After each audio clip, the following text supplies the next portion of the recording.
Okay, so here's a quick lesson on how to do the past tense in Welsh. This lesson is for regular verbs. Here we go. First thing we need to do is to form the stem. And there's a couple of ways we can do this, for most verbs but not for all. Here we've got an example of verbs ending in vowels, nofio and canu, a verb ending in eg, rhedeg, and a verb ending in ed, cerdded. And choose the rule. You drop the last vowel, drop eg, or drop ed from the verb, and that then is the stem. What's next?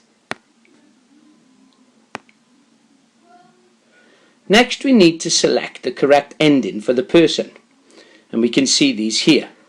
Ici, iced tea, oedd he, on ni, o chi, on nhw. So we select the right ending for the person who is doing the action. And then we basically add that ending to the stem that we started with. Nofiodd rhedon nhw, cerddais I, canon ni.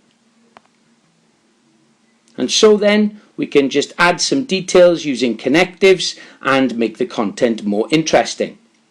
Nofiais I yn y môr am 1 o'r gloch.